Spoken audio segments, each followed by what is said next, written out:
Book of the Dark Complete Version. Beholder's Tales. Book of the Dark. Tale of the Forgotten. The air in the bustling market of Oakhaven always hummed with a vibrant, chaotic energy. Merchants hawked their wares, children chased pigeons, and the scent of baking bread mingled with the earthy aroma of fresh produce. It was a symphony of life, a tapestry woven from countless threads of interaction and memory. And in the midst of it all, there was Roland, a man woven from a different, fraying thread, a thread that was constantly being snipped away. He approached a fruit stall, his hand extending a silver coin for a plump, crimson apple. The vendor, a portly woman with flour dusting her apron, smiled warmly. "A fine choice, sir. Fresh from the orchards this morn." Roland smiled back, a genuine, kind smile that crinkled the corners of his eyes. He grasped the apple, felt its cool skin against his palm. He lifted it, ready to thank her. Then her eyes unfocused. Her smile faltered, replaced by a slight frown of confusion. She blinked, looking past him, then around the empty space where he had stood moments before. "Next in line," she called, her voice sharp with impatience. Roland stood there, the apple still in his hand, the coin still clutched in the other. He had not moved, not breathed, yet he was gone. To her he had never been there. The thread had snapped. He placed the apple gently back in the basket, the coin on the counter. No one saw him do it. The vendor seemed to notice neither the reappearing apple nor the stray coin. Her gaze was already on the next customer, a scowling man who pushed past the invisible Roland with a grunt. This was Roland's curse, a cruel, insidious thing that stole not his visibility, but his very existence from the minds of others. He was a phantom of memory, a whisper that died on the wind before it could be heard. People saw him, interacted with him, even spoke his name, but moments later, or sometimes even in the middle of a sentence, their minds would wipe him clean, as if he were a fleeting dream, too ephemeral to grasp. He left no imprint, no echo, no mark on the world save for the fleeting, unremembered moments he occupied. It was a dark, lonely existence, made all the more poignant by Roland's nature.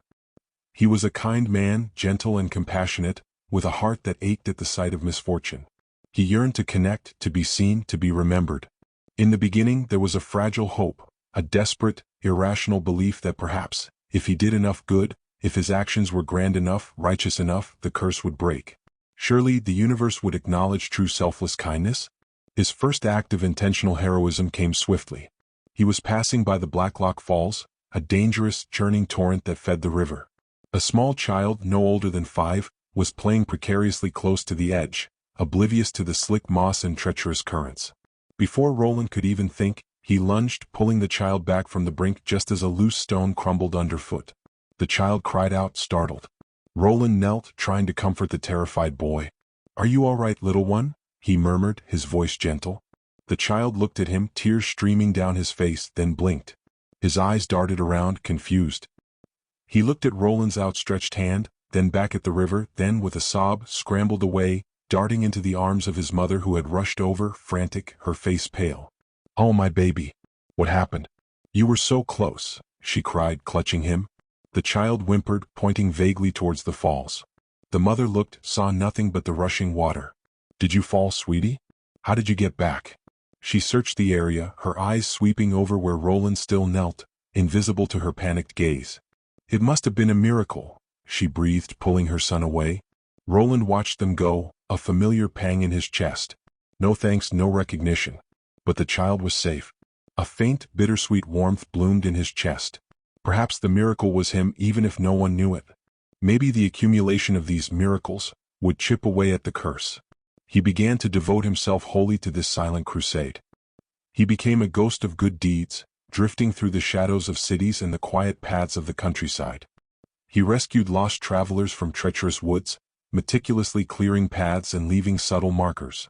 He would spend hours repairing broken tools left carelessly in fields, or mending fences that had fallen into disrepair, only for the owners to discover them fixed, mystified. He would stealthily place food and warm blankets at the doors of the destitute in the dead of night, then melt away before dawn. Once he witnessed a band of thieves attempting to raid a merchant's wagon. Roland, moving like a wraith, subtly tripped the lead thief, tangled another's feet in their own rope, and disarmed a third, all while remaining unseen, unremembered. The thieves, bewildered and frustrated, thought the wagon was cursed and fled in disarray. The merchant, waking, found his goods intact and attributed it to a sudden bout of clumsiness among the culprits. Roland watched from a darkened alley, a deep sigh escaping his lips. He had ensured no harm came, but his effort was lost. Days blurred into weeks, weeks into months, and months into years. Roland aged, lines etching themselves around his tired eyes, his hair beginning to gray at the temples. His hope, once a vibrant flame, had dwindled to a flickering ember. He no longer expected thanks or even a fleeting acknowledgement. He simply did what his kind heart compelled him to do, an automaton of benevolence. The loneliness was a constant, crushing weight, a silent scream that no one would ever hear. Then came the turning point, the bitter draught that extinguished the last embers of his spirit. A devastating fire erupted in the village of Etheria, sparked by a blacksmith's forge. The wooden homes ignited like kindling and panic seized the villagers. Roland, passing nearby, rushed into the inferno. He risked his unremembered life again and again, dragging unconscious bodies from collapsed homes, guiding terrified families through smoke-filled streets, dousing flames with buckets of water he tirelessly hauled from the well. He worked with a frantic, desperate energy, his face blackened by soot, his lungs burning with smoke. When the last embers finally died down, and the sun began to rise on a smoldering, weeping village, Roland collapsed, exhausted, against a charred wall. He watched as the villagers, haggard and tear-streaked, began to emerge from their temporary shelters. Then a voice boomed. "Villagers of Etheria, gather." It was Mayor Theron, a portly, self-important man known more for his speeches than his deeds. He stood amidst the debris, his face smudged, his clothes slightly singed, from standing too close to the edge of the blaze. Roland knew, not from fighting it. "We have endured a great tragedy," Theron declared, his voice thick with false emotion. "But we persevered. Thanks to the valiant efforts of our own townsfolk, under my meticulous direction, we have saved what little remains." He puffed out his chest. "I personally organized the bucket lines. I directed the flow of water. I rallied the brave men and women who risked their lives." A murmur of agreement rippled through the crowd. "Thank you, Mayor Theron," someone shouted. Others cheered, their gratitude palpable. They clasped Theron's hand, patted his back, hailed him as a hero. Roland watched, his eyes burning but not from the smoke. His limbs ached from the impossible task of saving lives, many of which now cheered their false savior. Not only was he forgotten, but his selfless, heroic deeds were being stolen, attributed to a man who had done nothing but observe and claim. The invisible man was now also the uncredited man. This pattern, once a singular, shocking event, began to repeat itself with chilling regularity.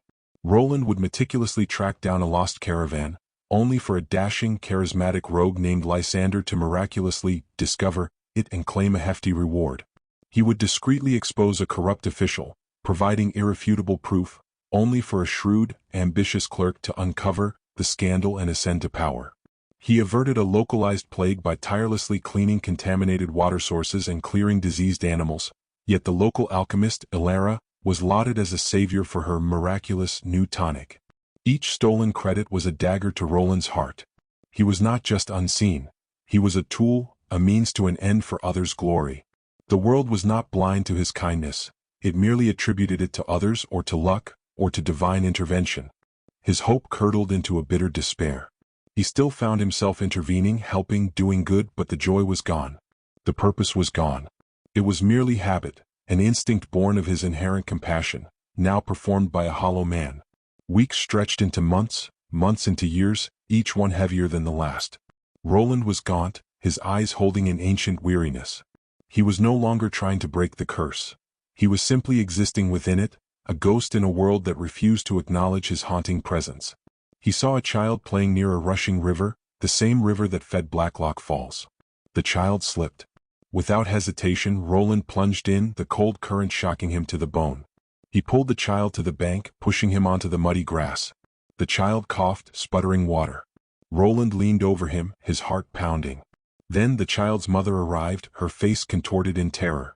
She saw her child, soaked and gasping on the riverbank. She looked around frantically, searching for an explanation, for a rescuer. Her eyes swept over Roland, utterly blind to him. "My baby. How did you get out?" "Oh, thank the heavens." "A miracle," she cried, scooping up her child and hurrying away, calling no name, remembering no face. Roland stood there, dripping wet, the cold seeping into his bones, but it was nothing compared to the chill in his soul. He looked at his hands, rough and scarred from years of unacknowledged toil. What was the purpose? What was the point of existence if it left no mark, no echo, no memory? He was less than a shadow. A shadow at least acknowledged the presence of light. He was nothing. He walked away from the river, not towards a village or a road, but towards the desolate, forgotten places. Towards the ancient, gnarled woods where the trees grew too thick for light to penetrate, towards the craggy, windswept peaks where only the keenest eagles dared to nest. He walked until the sounds of humanity faded to nothing, until the air grew thin and cold, until he found a place that was as forgotten as he was. It was a jagged cliff overlooking a churning gray sea, where the wind shrieked like a banshee and the waves crashed with relentless fury against the rocks below. No one came here. No one would ever come here. It was the perfect place for a man who had never truly been anywhere.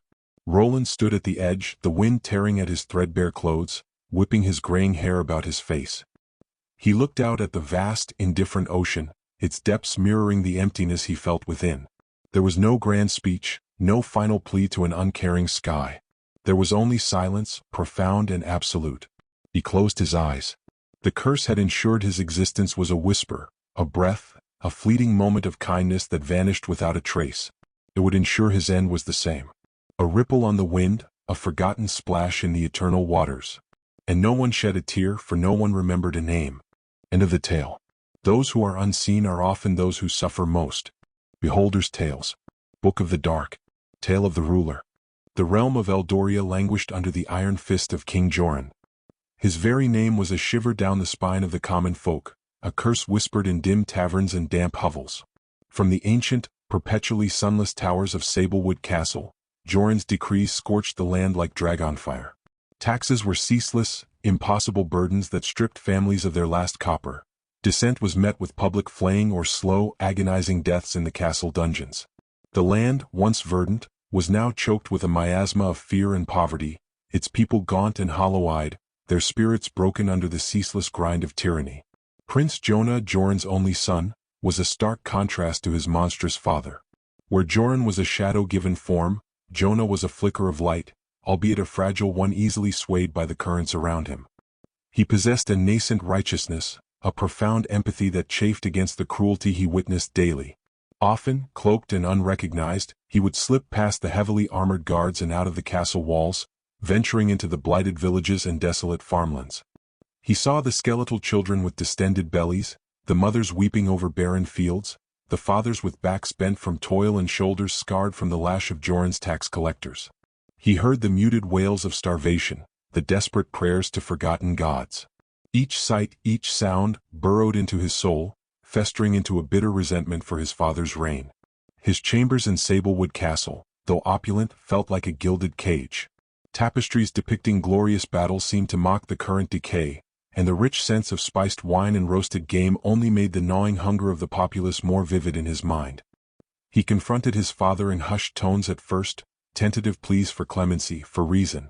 Joran would merely sneer, his eyes like chips of obsidian, dismissing Jonah's pleas as the foolish sentiments of a weak boy.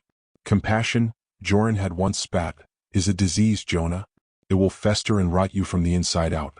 Power is taken, not asked for, with a whimpering voice. The breaking point arrived during the Feast of the Harvest, a grotesque mockery held in the castle's grand banquet hall while Eldoria starved. Jonah watched his father devour rare delicacies, his laughter booming as a jester mimed a starving peasant. Unable to bear it any longer, Jonah rose, his voice, though trembling, cut through the revelry. "Father," he declared, his gaze sweeping across the stunned courtiers. "The people starve. Their fields are dust, their children cry from hunger. How can you feast while Eldoria starves?" A chilling silence descended. King Joran, a monstrous figure even seated, slowly turned his gaze towards his son. His face, usually a mask of contempt, contorted into something akin to disgusted amusement. "So, the mewling cub finally speaks," he rumbled, his voice low but carrying to every corner of the hall. "You wish to preach to me of compassion, boy? You who have never known a day of want." He rose, his heavy crown seeming to press down on the very air. "You speak of peasant rabble? They are but worms meant to be trodden underfoot. You're soft, Jonah. Unfit to rule. Unfit even to stand by my side." He pointed a finger, thick with rings, towards the great oak doors. "Leave this hall. Leave this castle. You are no longer Prince of Eldoria. You are banished. Go and wallow with your beloved worms. Return, and you will meet the executioner's axe." The immediate aftermath was a blur. Guards loyal to Joran seized Jonah. He was stripped of his princely robes, clothed in rough spun, and escorted out of the castle with little more than a loaf of stale bread and a dented water skin. The jeers of some guards, the pitying glances of others, were lost in the roar of the wind as he was cast out onto the desolate high road. Despair threatened to consume him in the first few days. He wandered aimlessly, the sun a cruel mockery in the sky, his dreams of redemption turning to ash. But as the chill nights pressed in, and the memory of the suffering faces grew sharper, despair hardened into resolve. His father was right about one thing. Power was taken. Jonah began to travel through the forgotten corners of Eldoria, avoiding the main roads, seeking out the disillusioned and the desperate. He found refuge in hidden valleys and remote villages, his princely bearing initially met with suspicion, then with cautious hope as he spoke of his father's tyranny and his own banishment. His words, though still somewhat unpolished, carried the weight of sincerity. He spoke not of conquest but of justice, of a return to a time when kings served their people, not devoured them. It was in a blighted mining town, where the earth had yielded nothing but sorrow for years, that he found his first true allies. Ser Kale, a grizzled knight whose former lord had been executed by Joran, possessed a stoic courage and uncanny strategic mind. Ilara, a wise and fiery weaver whose family had been driven from their ancestral lands, rallied the common folk with her impassioned speeches and network of underground contacts. And Rogan the Swift, a nimble rogue with a knack for acquiring information and bypassing defenses, proved invaluable in gathering intelligence. Others flocked to his banner. Disillusioned soldiers, farmers who had lost everything, craftsmen ruined by impossible taxes, petty lords whose lands were coveted by Joran's cronies. They were a motley crew, united by shared suffering and a desperate hunger for change. Under Jonah's leadership, their hidden encampments transformed into training grounds. They sharpened old blades, learned to move as one, and whispered the oath of the free, a promise to fight for a just Eldoria where all would prosper and no ruler would ever again wield power with such devastating cruelty.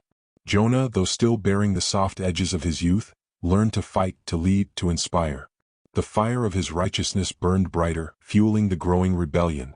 Rumors of the prince of the people spread like wildfire, reaching even the ears of Joran, who merely laughed them off as childish delusions. The morning of the assault on Sablewood Castle dawned gray and unforgiving. A thick fog clung to the ground, shrouding the advancing rebel army in a ghostly shroud. Jonah, clad in practical leather armor, led from the front, his heart a frantic drum against his ribs. The castle, a dark behemoth of stone, loomed through the mist, its battlements bristling with Joran's hardened guards. The battle that ensued was brutal, a desperate clash between the desperate and the entrenched. The rebels, though fewer in number, fought with the fury of those who had nothing left to lose. Ser Kale led the charge against the main gate, his broadsword a whirlwind of death. Ilara, though not a fighter, commanded the rearguard, ensuring supplies and medical aid reached the front lines. Rogan, with a small team of infiltrators, scaled a seemingly impassable wall, unlocking a rarely used sally port that allowed a surge of rebels into the inner ward. Hours of bloody carnage passed. Jonah fought with a desperate ferocity he never knew he possessed, his sword cutting down Joran's loyalists, fueled by years of silent rage in the faces of the starving. Finally he stood before the throne room doors, splattered with blood, his breathing ragged. He kicked them open. King Joran sat upon his obsidian throne, a hulking, terrifying figure, his eyes burning with a lunatic's fury. Around him lay the bodies of his last personal guard. "So, the worm returns from the mud," Joran sneered, rising slowly, his hand already on the hilt of his massive greatsword, Blackheart. "Did you bring enough of your peasant friends to amuse me before I carve out your pathetic heart?" "No," Jonah panted, raising his own bloodied blade. "I brought enough to end your reign, father. To end this nightmare." Their fight was short, brutal, and without mercy. Joran, despite his bulk, moved with surprising speed, his attacks heavy and precise. Jonah, lighter and faster, parried and dodged, fueled by the righteous anger that had simmered for so long. Finally, after a devastating parry, Jonah thrust his blade deep into Joran's chest, piercing the heart that had known no love. Joran gasped, his eyes wide with surprise, then a flicker of something that might have been pride, before he crumpled to the ground, his last breath a guttural choke. Silence descended upon the throne room, broken only by Jonah's ragged breathing. Then, from the castle walls and courtyards, a roar erupted, the sound of an oppressed people finally free. Jonah stood over his father's body, the weight of the moment pressing down on him. The crown, knocked from Joran's head, rolled to a stop by Jonah's boot. It was Ser Kale who picked it up, his face grim, and placed it upon Jonah's head. "Long live King Jonah," he declared, and the cry was echoed by all who now flooded into the throne room, their faces etched with exhaustion, relief, and hope. The first few years of King Jonah's reign were a golden age. He reduced taxes, dismantled Joran's oppressive institutions, and initiated sweeping reforms. Fields began to yield again, trade routes reopened, and the laughter of children echoed in villages once defined by silence. Ser Kale became his royal marshal, ensuring justice was meted out fairly. Ilara the Weaver, now his chief advisor, helped implement policies that empowered the common folk and fostered community. Rogan the Swift was his master of whispers, ensuring the kingdom's security but with a strict mandate to protect rather than oppress. The people sang songs of their righteous king, the prince who had dared to stand against tyranny. But power, like a slow-acting poison, began to work its insidious way into Jonah's heart. It started subtly. A slight impatience with dissenting voices in the council. A growing paranoia about remaining Joran loyalists, even after many years. He rationalized stricter laws as necessary for order and stability, claiming to prevent Eldoria from ever descending into chaos again. The whispers of his own greatness grew louder in his ears than the memories of suffering. He began to spend more time alone in the solitude of the throne room, staring at the obsidian floor where his father had died. He saw not the face of a monster, but of a ruler who commanded absolute obedience. He saw the strength, the brutal efficiency. He began to believe that his father's cruelty was simply an extreme form of necessary control. The first to feel the chill was Ilara. She cautioned him against heavy new tariffs levied on merchants, reminding him of Joran's crippling taxes. Jonah dismissed her, his voice cold. "The kingdom needs funds for defense, Ilara. We cannot be weak." When she persisted, referencing his own oath of the free, he accused her of lacking vision, of being naive.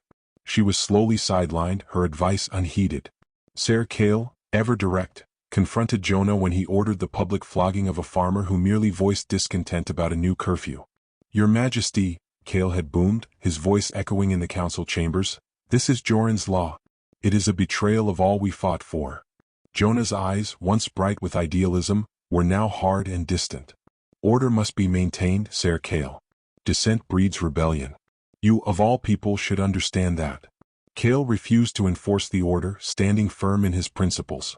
Days later, an accusation of conspiracy fabricated by Jonah's new, obsequious advisors, led to Ser Kale's arrest.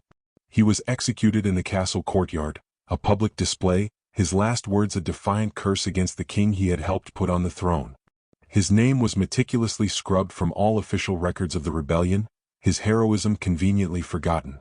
Ilara, heartbroken and disgusted by Kale's fate, wrote impassioned letters to various lords, trying to remind them of the true King Jonah. Her letters were intercepted by Rogan, who, caught in an impossible bind between his loyalty to the king and his growing dread, reluctantly delivered them to Jonah. Jonah, seeing this as outright treason, ordered Ilara's immediate imprisonment. She wasted away in a dungeon cell, dying months later of despair and neglect, her voice, once a beacon of hope, forever silenced. Her name, too, was quietly excised from the annals of the new reign. Rogan the Swift, witnessing the transformation of his king and the demise of his friends, felt a cold despair. He tried to flee, to warn others, perhaps even to rally a new rebellion, but his skills, once used for freedom, were now outmatched by the very machine he had helped to create. He was hunted down by Jonah's new ruthless guard, captured, and executed in a silent, unmarked grave outside the castle walls. No one spoke of Rogan the Swift. His contributions became a dangerous secret, to be forgotten. Years passed. King Jonah sat on the obsidian throne, his back straight, his face an unreadable mask. The castle, once a symbol of oppression, then of hope, had once again become a dark fortress of fear. The people of Eldoria toiled under familiar burdens, though perhaps not as overtly cruel as Joran's, but no less stifling. The hope that had once burned so brightly had been slowly extinguished, replaced by a quiet, pervasive despair. King Jonah ruled with an iron fist, his decrees absolute, his justice swift and unyielding. He had purged his court of any who remembered his early ideals, surrounding himself with sycophants who echoed his every command. He was King Jonah, the liberator, the righteous prince. But in the cold silence of the throne room, surrounded by shadows, he was simply King Joran, reborn, his father's legacy not destroyed, but subtly, insidiously, continued. The men who had aided him, who had believed in a better Eldoria, were now nothing but whispers on the wind, their names erased, their sacrifices forgotten, swallowed by the darkness that had once again consumed the land. The cycle, it seemed, was unbroken. End of the tale. Absolute power corrupts absolutely. Tales of the Beholder. Book of the Dark. Tale of the Brute. The dust of the western reaches had always tasted of ash and despair, a fitting cradle for the legend of Korgoth. Before his name was a whispered curse in every hearth, before his shadow stretched across half a continent, he was merely a brute, a towering mass of muscle and unbridled fury, born of a nameless tribe that roamed the desolate canyons. But even then he was different. He possessed a hunger, a primal insatiable yearning for the clash of steel, the warmth of potent drink, and the transient pleasure found in the arms of any woman who caught his eye. His first forays were not acts of grand strategy, but instinctual eruptions of violence. Small, forgotten hamlets, nestled in the folds of the gray-scarred hills, were the initial canvas for his monstrous art. An observer might have seen a whirlwind of raw power, Korgoth, an iron giant, cleaving through unprepared defenders with an axe that seemed an extension of his own enraged will. He moved with a speed that belied his bulk, each blow delivered with the force of a battering ram, each roar a declaration of his inherent right to dominate. The villages burned, their meager stores plundered, their men broken, their women taken as spoils. Korgoth never lingered. He would find the strongest brew, drain the casks until his mind swam in a blissful haze, then seek out the most defiant eyes amongst the captives, his desires as simple as they were brutal. The following dawn would see him and his growing band of cutthroats, drawn to his strength like moths to a destructive flame, moving on, leaving behind only smoldering ruins and the lingering stench of fear. Word of the mountain of blood spread like a contagion carried on the harsh winds. Caravans rerouted, towns reinforced their palisades, and folk huddled closer to their hearths, praying to forgotten gods. But Korgoth cared not for prayers or superstitions. His god was the roar of battle, his temple the blood-soaked earth, his sacraments the glug of strong drink and the cries of those he conquered. He was a force of nature, unthinking, unstoppable, a living embodiment of chaos. He did not build an army in the traditional sense, but a tide of destruction. Dispossessed warriors, exiled criminals, and those who craved the thrill of unchecked savagery flocked to his banner, a tattered black cloth stained with the rust of old gore. They saw in Korgoth not a leader to serve, but a champion to follow and to plunder, a fist strong enough to smash any obstacle. He led from the front always. In battle he was a maelstrom. It was said that no man or 10 men could stand against him in fair combat. He would simply wade through the desperate charges, his axe singing its deadly song, until the ground was slick with the fallen. His reputation grew with each smashed stronghold. The petty warlords of the borderlands who once squabbled over tracts of barren land, now found themselves facing a terror that made their own ambition seem childish. Lord Valerius, who styled himself the Iron Fist of the northern marches, commanded a garrison of 500 trained soldiers and a stone keep thought impregnable. Korgoth, with barely 1,000 ragged barbarians, did not bother with siege engines. He simply had his men ram the gates until they splintered, then led the charge himself, a bellowing storm of muscle and steel. The battle inside Valerius's keep became a legend, a testament to Korgoth's might. He slew Valerius himself, lifting the armored lord by his throat before tearing his helmet off and crushing his skull with a single, contemptuous blow. The surviving soldiers, witnessing such raw power, threw down their arms and knelt, their faces pale with terror. Korgoth did not accept their surrender. He slaughtered half of them where they knelt, a brutal lesson in the cost of resistance, and took the rest into his ranks, binding them to him through fear. From that day Korgoth's method became clear: total subjugation, absolute fear, and perpetual revelry in the spoils. He did not care for taxation or governance. His capital was wherever his horde camped, usually a pilfered keep or a sacked temple, filled with the aroma of roasting meat, cheap ale, and the mingling scents of sweat and stolen perfumes. Women, taken from their homes and forced into his service, moved through the halls, some defiant, some resigned, all touched by the grim shadow of his presence. Korgoth would drink until he swayed, his deep laugh echoing off stolen tapestries, then gesture for whichever woman appealed to him, her fate sealed by his simple whim. He would take what he desired, then return to his revels, the battle lust and the hedonism, two sides of the same coin to him. Kingdoms further afield, once dismissive of the barbarian troubles in the desolate west, now watched with growing alarm. The kingdom of Eldoria, old and proud, finally mustered its might. King Theron, a veteran of a dozen campaigns, assembled the grandest army the realm had seen in centuries. 20,000 mailed knights, disciplined archers and veteran pikemen, marching under the banner of the Lion of Eldoria.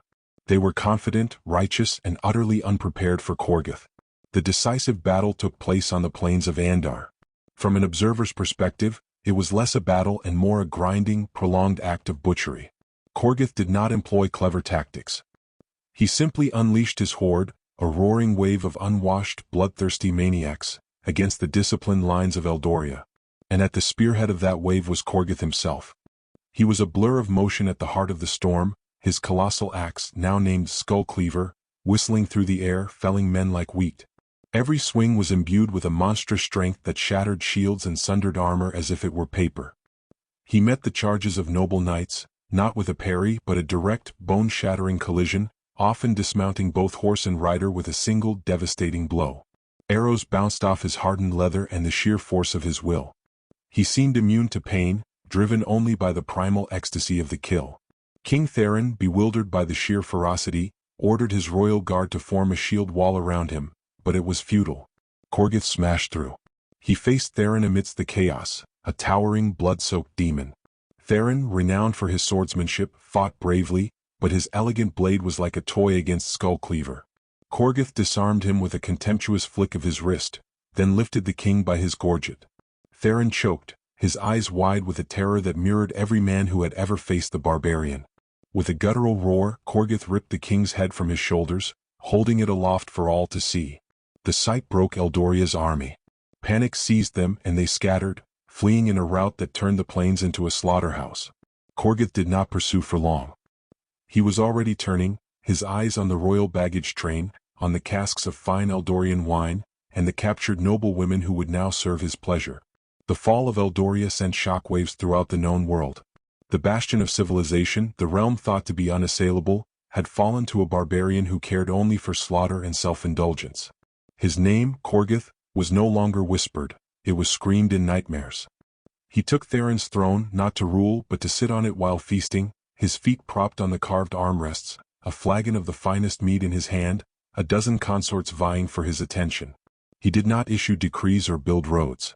His empire was a vast, desolate expanse of fear and ravaged lands, where towns paid tribute out of sheer terror and the roads lay silent save for the passage of his ever-pillaging hordes. He truly was the strongest man.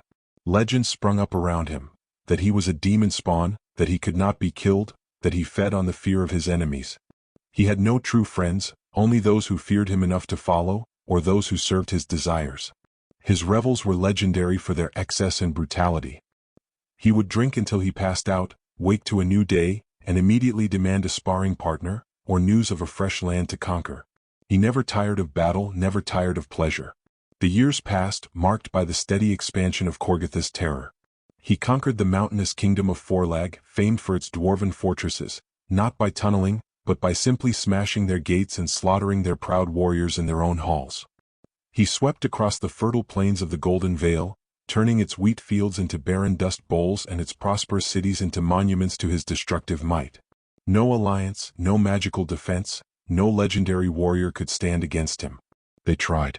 Kings sent their champions, mages wove ancient spells, grand armies were raised, but all shattered against the unyielding force that was Korgoth.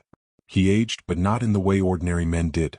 His hair, once black, was now streaked with gray, but his muscles remained like coiled steel, his eyes still burned with an unholy light, and his roar could still shake the foundations of a castle. He was a living, breathing testament to the power of raw, untamed savagery. He had achieved his simple, brutal desires. He drank the strongest Alash from stolen chalices, surrounded himself with women of every kind, and found constant, exhilarating battle wherever he turned. The lands he controlled, an observer would note, were not truly ruled. They were simply occupied, bled dry, and kept in a perpetual state of terror. There was no justice, no law, save for Korgoth's whim. He was the undisputed master, the most feared man alive, his very name enough to make hardened warriors tremble. He had risen to the apex of power, not through cunning or wisdom, but through pure, unadulterated force. And so, his story continues, not towards a definitive end, for Korgoth was not a man who sought conclusion, but a force that simply existed. He was the eternal barbarian, the living embodiment of havoc, forever raging, forever conquering, forever indulging. His legacy was the desolation he left in his wake, the unending fear he instilled, and the chilling truth that sometimes, the mightiest force in the world cares for nothing but its own savage desires. And in a dark, unforgiving world, that was often more than enough. End of the tale. Ideals without power is empty, and power without ideals is savage. Beholder's Tales. Book of the Dark. Tale of the Puppeteer. The city of Viridia was a scar on the land, nestled in a perpetual twilight beneath a sky choked by refinery smoke.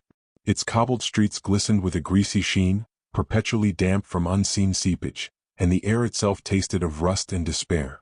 Here life was a slow, grinding decay, and the only currency truly valued was influence.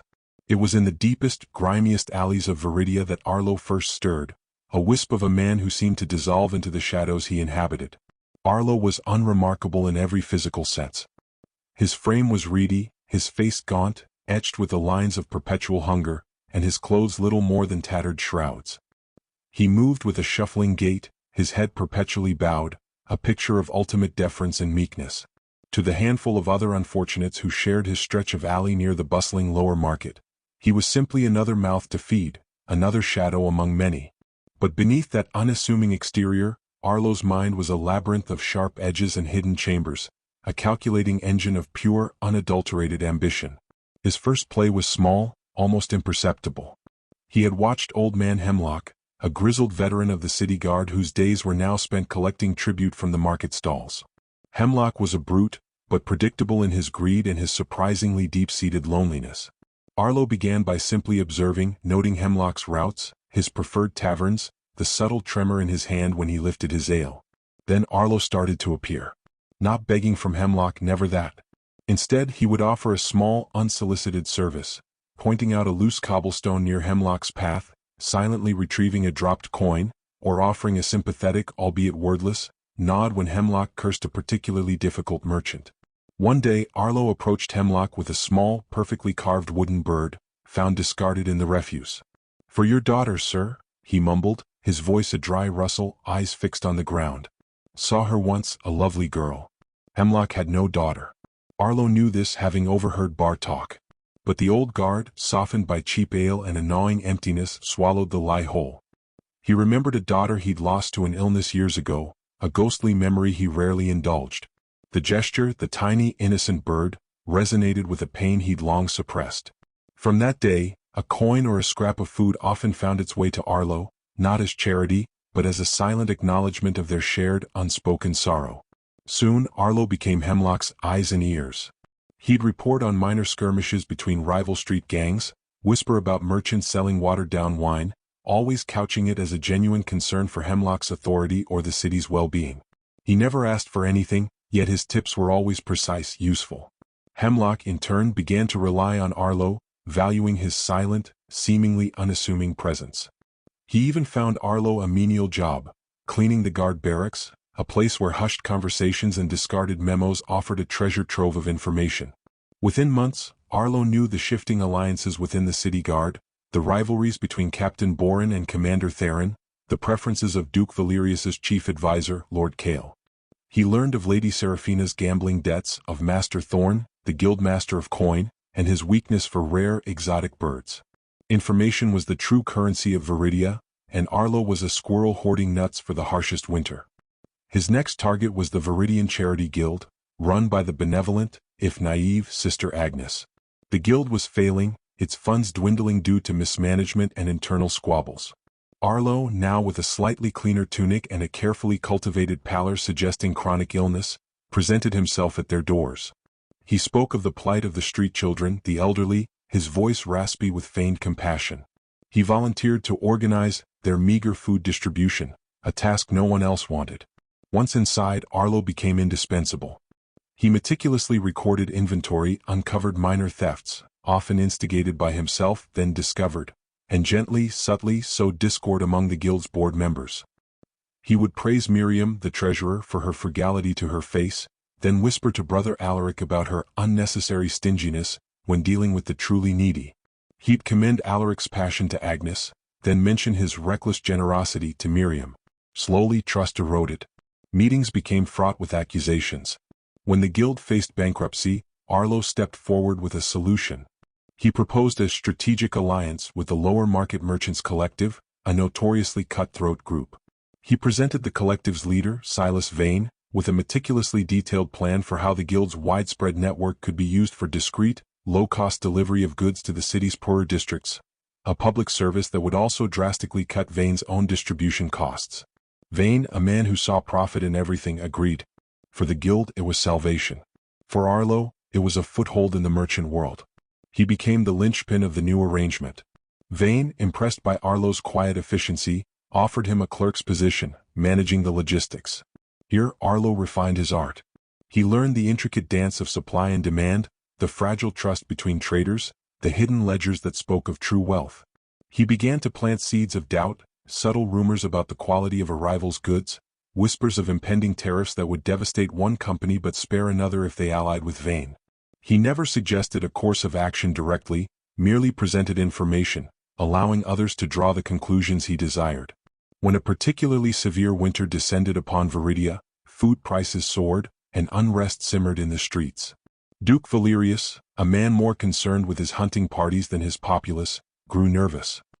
His chief advisor, Lord Kale, was a pompous figure, easily swayed by flattery and appearances. Arlo, now a respected if unassuming clerk, saw his opportunity. He orchestrated a humanitarian crisis. Using his connections from the Charity Guild and the Merchants Collective, he subtly diverted grain shipments from certain districts, causing localized shortages. He then fed carefully crafted intelligence to sympathetic guards he knew from Hemlock Circle, exaggerating the severity and blaming a rival merchant collective for hoarding. The message was clear. Someone was deliberately destabilizing the city. Lord Kale, panicking, called an emergency meeting of the merchant guilds. Arlo, still a humble clerk, was unexpectedly present, brought along by Silas Vane to take notes. In the midst of the chaos, Arlo, with a tremor in his voice and eyes still downcast, reluctantly offered a perspective. He spoke not of blame but of unforeseen logistical complications and misunderstandings fostered by external elements. He presented a solution, a single centralized distribution network, managed by an impartial and efficient individual, to ensure fair access to food. He even suggested Lord Kale himself oversee it, subtly stroking Kale's ego. The plan was accepted. And who better to manage the intricate logistics than the quiet, precise clerk, Arlo, who seemed to understand the city's every vein and artery. Lord Kale, too busy congratulating himself, appointed Arlo as his logistics coordinator for public services, a grand title for what was essentially control over the city's entire supply chain. Arlo's new office was modest, but his power was anything but. He now controlled not just food but medicine, building materials, even the flow of information.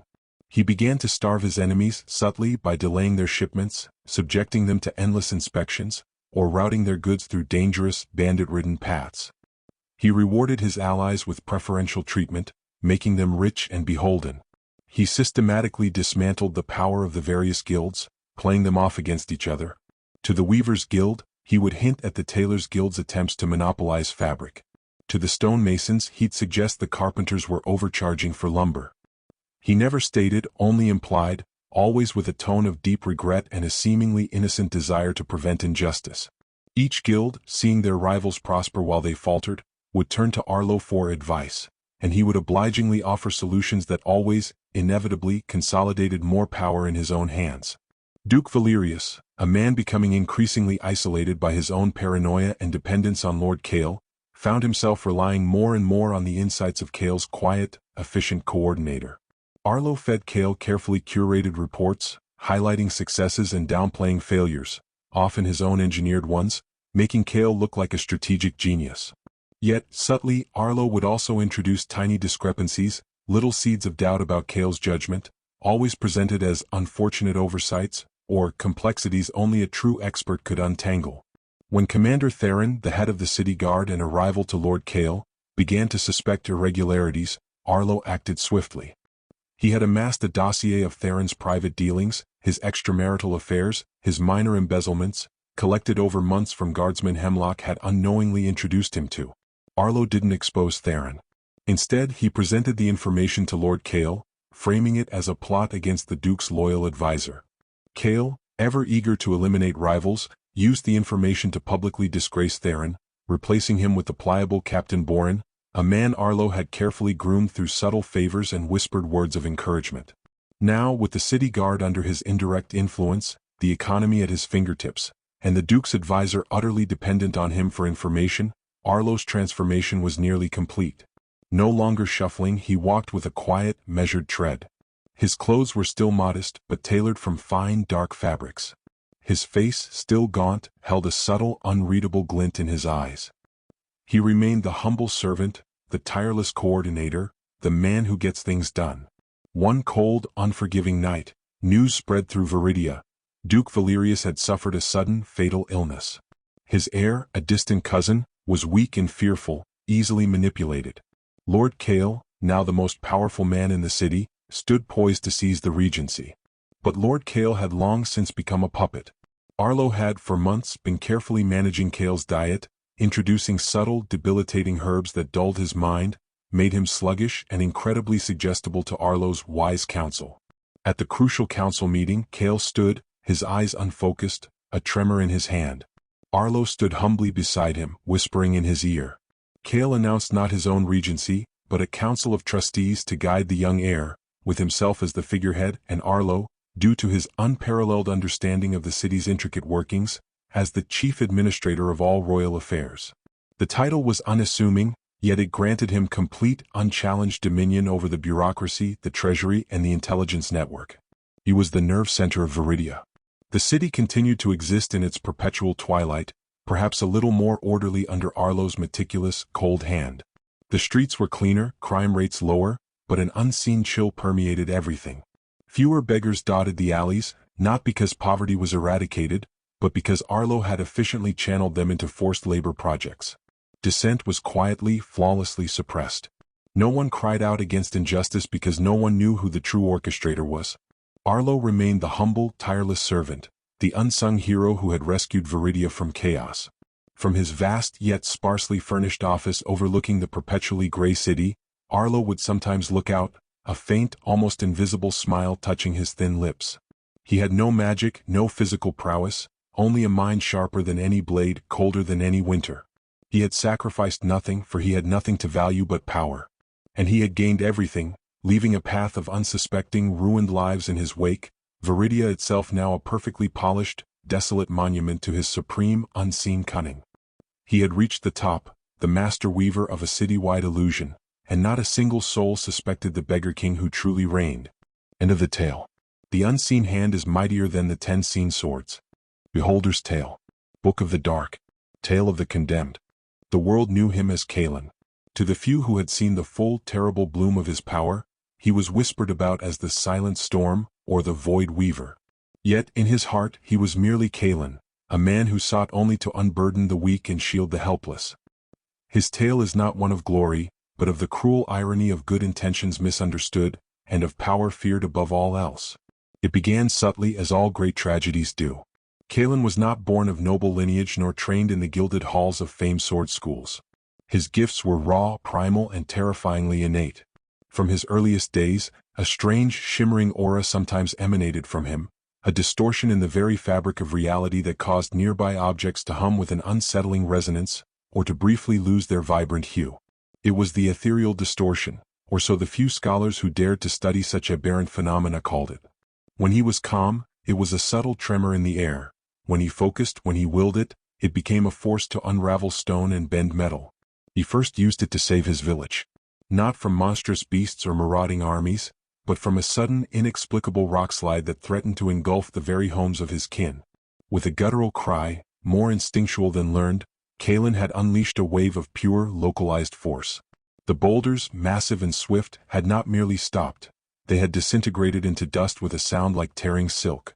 The village was saved, the path cleared. But the villagers, huddled and trembling, did not cheer. Their eyes were wide, not with gratitude, but with a nascent, chilling fear. They saw not their savior, but the destructive potential he wielded. Despite this, Kalen pressed on. He was a wanderer, compelled by an inexplicable drive to right wrongs. He walked the wildlands, his imposing figure shrouded in dark, unassuming tunics, his face often obscured by shadow. Tales of his deeds began to spread, distorted and embellished with each retelling. There was the time he stood against the Iron Reavers, a band of mercenary thugs who had held the river town of Oakhaven in their grip for months. Kalen had arrived quietly, observing the brutality, the despair. When he moved, it was like a shadow stretching and consuming light. A single, focused wave of ethereal distortion had ripped through the very ground beneath the Reavers, not killing them but incapacitating them, shattering their morale and their weapons, leaving them writhing in the dust amidst splintered wood and cracked stone. Oakhaven was free. Yet, as the townsfolk emerged from their homes, they did so warily. They saw the scorch marks on the earth, the way the very air seemed to waver around him, the lingering scent of ozone. They thanked him with hesitant words and averted gazes, ushering their children indoors before he even turned to leave.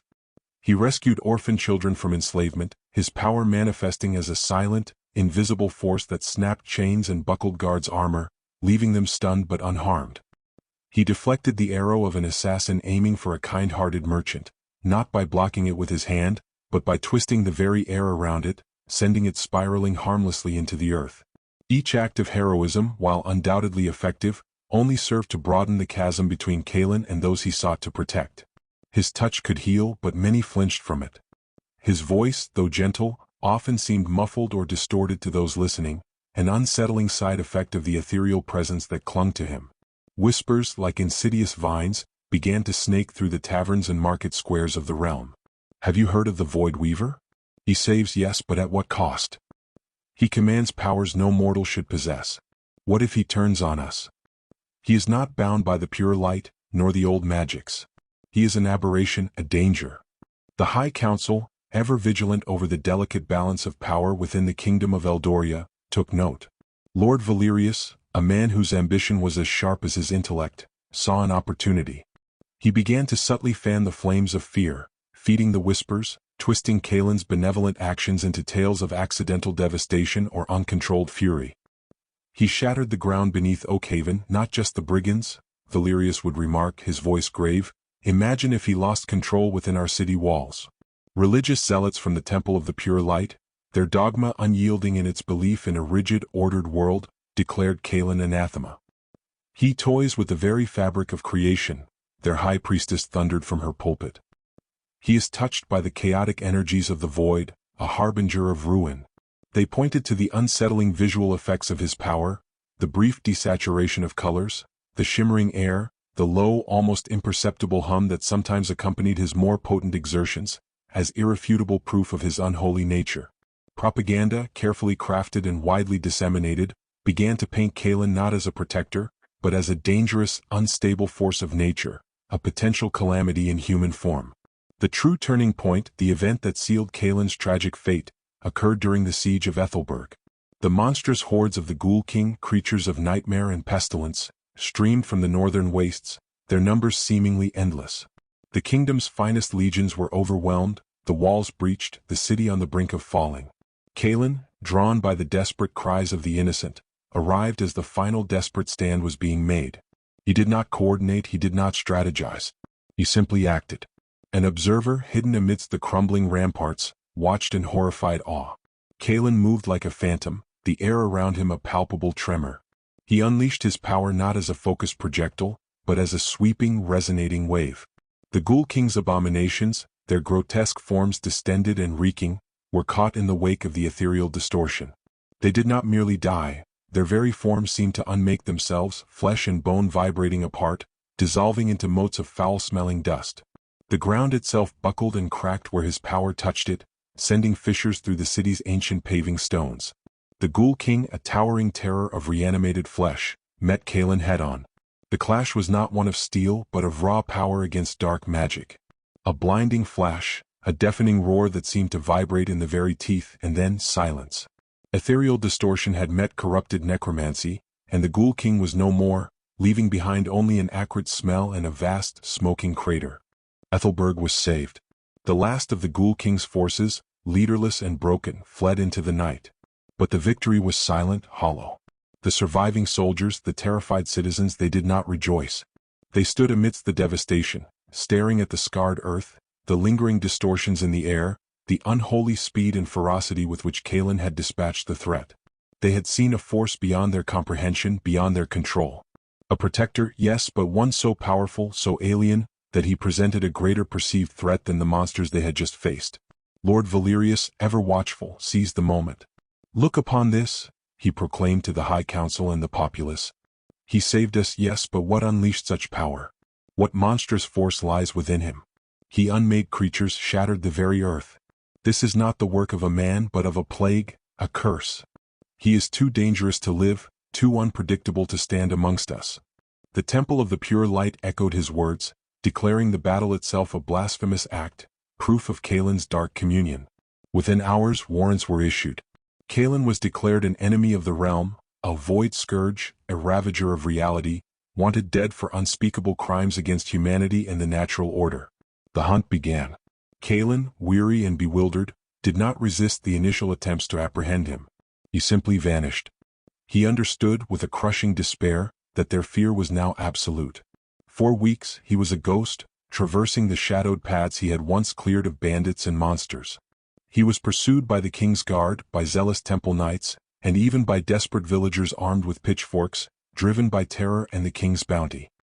He could have scattered them, rendered them helpless with a flick of his wrist. But he did not. He had sworn to protect them, and even in their blindness, they were still the people he had fought for. He would deflect their blows, disarm them, incapacitate them with the barest whisper of his power, a sudden disorientation, a chilling of the blood, a momentary paralysis, but he would not kill. His face, when seen, was a mask of sorrow, not rage. He sought brief refuge in the old, forgotten places, ruined castles, ancient forests. But even there his presence was unnerving. Animals fled, plants withered slightly at his touch, a faint dissonance clung to him. He was alone, utterly and irrevocably. His final confrontation came in the Whisperwood, a dense, ancient forest known for its treacherous bogs and intertwined roots.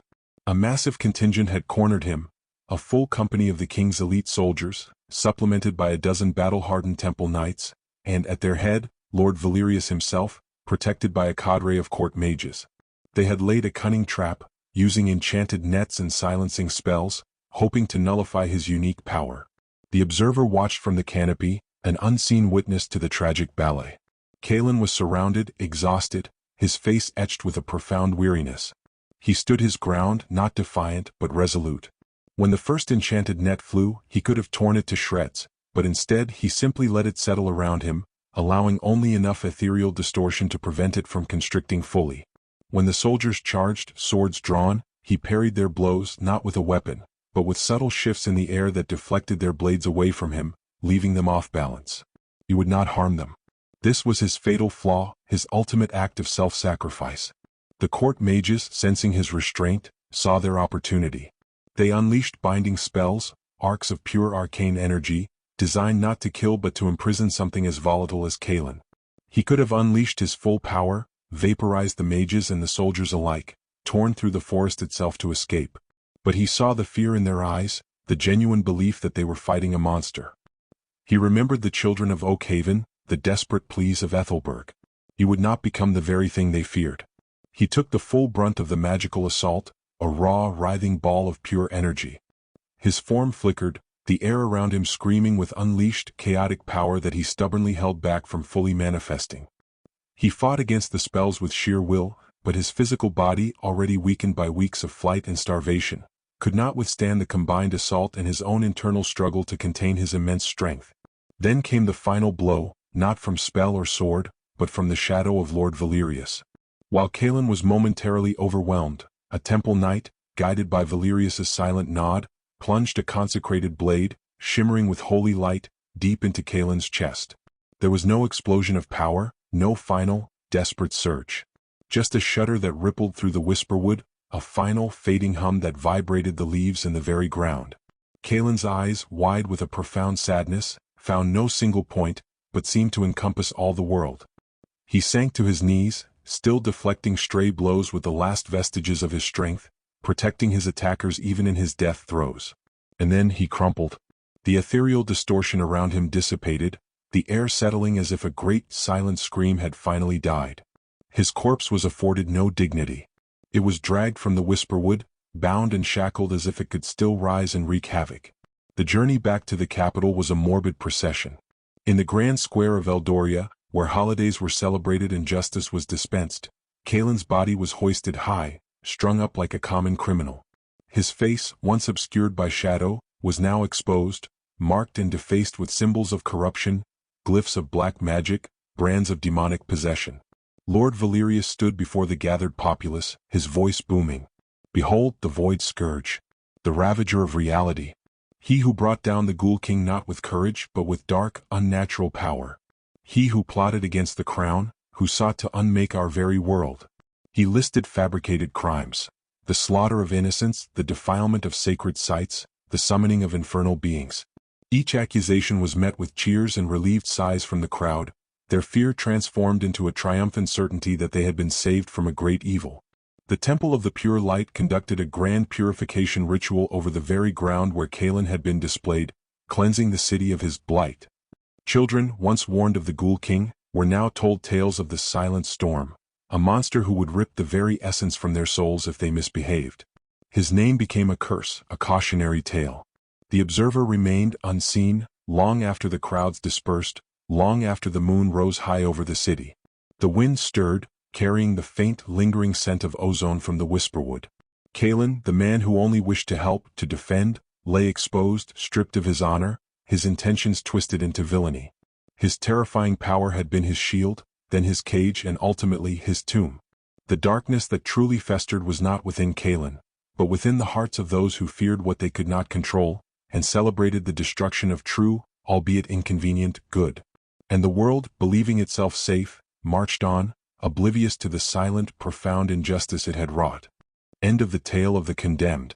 To fear the known and condemn it is the nature of any mortal. Beholder's Tale. Book of the Dark. Tale of the Pure. The bards and chroniclers of the age are fond of tragedy. They sing of fallen princes betrayed by brothers, of mages whose love was stolen by plague, of queens driven to madness by the ghosts of their slaughtered children.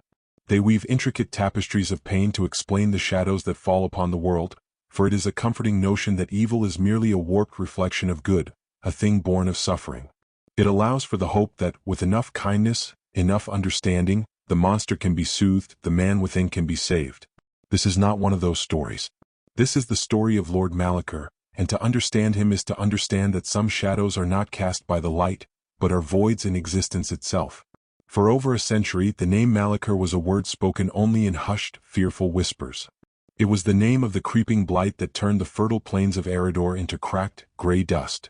It was the name of the silence that fell over the vibrant whisperwood, where the trees now stood as petrified, leafless claws reaching for a sun they no longer felt. His domain, the Obsidian Spire, was not a castle in the traditional sense. It was a violation of architecture, a single seamless shard of black stone that drank the light from the sky and seemed to hum with a profound and terrifying emptiness. There were no legions of snarling orcs or chittering goblins pouring from its gates. Malachor's conquest was a quiet one. His influence spread like a stain, draining color, sound, and life. Rivers ceased to flow, becoming stagnant, glassy mirrors reflecting a perpetually overcast sky. Birds fell silent mid-song, their calls choked into nothingness. Joy in his presence was an impossibility. Laughter would die in the throat, and hope would wither like a flower in frost. The kingdoms of men, elves, and dwarves, for all their ancient squabbles, united against this creeping entropy. They sent their greatest champions, their wisest mages, their most valiant soldiers. None returned. They were not found slain on the battlefield, their bodies left as a warning. They simply ceased to be. Their names faded from memory, their entries in the history books smudged and illegible, as if the world itself were trying to forget they had ever existed. Finally, when the blight threatened the heart of the last great human city, Eldoria, a hero rose. His name was Sir Kalen of the Sunstone Guard, a man who seemed forged from everything Malachor sought to destroy. His laughter was loud and frequent, his hair was the color of summer wheat, and his armor, inlaid with golden filigree, seemed to shine with its own inner light. He was brave, compassionate, and held an unshakable belief in the inherent goodness of the world. He was the perfect hero for a story that demanded one. Kalen studied the legends. He spoke to the oldest elves who remembered a time before the blight. He delved into forbidden archives, seeking the origin of the Shadow Lord. Every tale, Every myth he consumed reinforced his belief. No one is born a monster, he declared before the Council of Kings and Queens. Malachar must have suffered a loss so profound it shattered his soul. A stolen love, a murdered family, a kingdom turned to ash by a cruel twist of fate. I will not meet his hatred with more hatred. I will find the source of his pain. I will offer him redemption. It was a beautiful sentiment, one that brought tears to the eyes of the queen and swelled the hearts of the soldiers who would follow him. Armed with the sun-forged blade, Ethel, which was said to be unable to harm a pure heart, and shielded by his own radiant faith, Sir Cailan led a small company of the bravest knights into the blighted lands. The journey was a trial of the soul. The silence was a physical weight pressing in on them, muffling the clink of their mail and the thud of their boots. The air was cold and thin, devoid of the scent of earth or rain. They passed through a petrified forest where a deer, frozen mid-leap, crumbled to fine gray powder at a knight's touch. They crossed a riverbed of dust that swirled in their wake like ghostly ashes. Many of Cailan's men lost their nerve, their spirits draining away until they were hollow-eyed shells, unable to even remember why they had come. Cailan, however, only strengthened his resolve. The sheer scale of this despair, he thought, could only be born of an equally monumental agony. At last he stood alone before the obsidian spire. His men had all faded, not in battle but in spirit, turning back with blank faces and forgotten purpose. Cailan, clutching the hilt of Ethel, stepped through the archway. The interior was even more unnerving than the exterior. There were no torches, yet he could see. The light was a flat, gray luminescence that came from nowhere and cast no shadows. The halls were geometrically perfect, devoid of any art, any furniture, any sign of habitation. It was the architecture of absolute order, the stark beauty of nothingness. He found Lord Malachar in the central chamber, a vast, circular room with a ceiling that opened to the bruised, starless sky. The Shadow Lord was not seated on a throne of skulls or surrounded by tormented souls. He was simply standing in the center of the room, a tall figure clad in armor the color of a starless midnight. The plates were smooth, unadorned, absorbing the gray light completely. His helmet was a featureless cowl of shadow, save for 2 points of light within that were not flames, but voids, twin eclipses that promised utter annihilation. So, the last flicker of defiance arrives. Malachar's voice was not a boom or a hiss. It was the sound of stone grinding against stone, of a tomb lid sealing for eternity. It held no anger, no malice, only a profound finality. Cailan raised his blade, its gentle light pushing back the oppressive gloom. I have come not to fight you, Lord Malachar, but to understand you. A stillness. Then the helmet tilted. The sound that followed might have been a chuckle, but it had no mirth. It was the dry rustle of autumn leaves skittering across a grave. Understand? You believe me to be a puzzle to be solved. A wound to be healed. Every winter gives way to spring, Cailan said, his voice ringing with conviction. Every sorrow can be mended. Tell me what was done to you. Who hurt you so terribly that you would visit this sterile misery upon the world? Let me help you. For the first time Lord Malachar moved. He took a single, slow step forward. You speak of tragedy as if it is a prerequisite for power. A justification. You look at this perfection, this silence, this stillness, and you call it misery. You see a flaw that needs correcting. I see a canvas that has been cleansed of a vulgar, chaotic mess. Life is not a mess. Cailan retorted, taking a ready stance. It is beautiful. Its chaos, its noise, its pain and its joy, that is its meaning.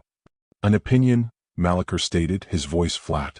One I find aesthetically displeasing. You wish to know my tragic origin, hero? You crave the tale of the boy who lost everything? He raised a gauntlet hand, and the shadows in the room coalesced before him, forming an image. It was of a sun-drenched courtyard. A handsome young man with golden hair and a bright smile laughed as he effortlessly practiced sword forms. Nobles applauded him. A beautiful girl with flowers in her hair watched him with adoration. He was lauded, celebrated, gifted in both spellcraft and swordplay. He wanted for nothing. He had known no hardship, no cruelty, no loss. Cailan stared, confused. Who is this? This, the Shadow Lord said, was me. The image dissolved. I had everything you champion, hero. Love, laughter, light. And I found it all so loud, so terribly pointless. A frantic, pointless dance of breeding and dying, all set to a cacophony of meaningless emotion. I studied the great arts, not to build, but to find the seams of existence. And I found the purest magic of all. The magic of non-existence. The great stillness. Malachor took another step. There was no betrayal. No murdered bride. No kingdom burned. There was only a choice. I looked upon the vibrant, flawed tapestry of life, and I saw a single, elegant solution. I chose to unpick the thread. Kalen's face was a mask of disbelief. All his assumptions, the very foundation of his quest, had crumbled to dust. You chose this? For no reason? Not for no reason, Malachor corrected him, his tone that of a scholar lecturing a child. For the best reason. For the sake of perfection. The universe began in a silent, perfect void. It was tainted by the accident of creation. I am not a destroyer, Sir Kalen. I am a restorer. A curator of peace. The hero's shining faith flickered. He had come to save a man, but there was no man here to save. There was only a philosophy, cold and absolute. He lunged, swinging the sun-forged blade in a brilliant arc. Your peace is death. The blade met Malachor's outstretched palm. There was no clang of metal, no shower of sparks. The light of the sword simply died. Ethel, the legendary blade that could not harm a pure heart, grew dull, its golden filigree turning the color of lead. It did not shatter, it simply became inert, its magic consumed by the perfect void of Malachor's being. Malachor did not strike back. He simply held the dead blade. You're wrong. Death is still part of the chaotic cycle. I offer something far more serene. An end to cycles. An end to endings themselves. Kalen stumbled back, his horror complete. He looked at his own hands. The vibrant skin was paling, the calluses from his sword hand smoothing away as if they had never been. His golden hair was losing its luster, turning a dull, ashen gray. He felt his memories, of his mother's smile, of the taste of summer wine, of the roar of a cheering crowd, thinning, becoming like watercolor paintings left in the rain. Tragedy is an excuse for the weak to seek power. Malachor's voice echoed in the silent chamber, now Kalen's tomb. I required no such excuse. I simply looked at the world and I preferred it empty. Sir Kalen did not scream. He did not cry out. He simply stood there as the color drained from him, as his substance unraveled, until he was little more than a whisper of dust on the obsidian floor, soon to be swept away by a non-existent wind. And outside the silence spread. Not the silence of death, which is an absence of sound, but the profound silence of non-being, which is an absence of everything. The bards would never sing of Sir Kalen's fall, for in time, there would be no bards left to sing, and no one left to remember he had ever risen. For the most terrifying evil is not the one that screams its pain to the world, but the one that calmly and rationally decides the world would be better off not existing at all. End of the tale of the pure. Sometimes there is no method to evil. End of the book. The world is a dark place,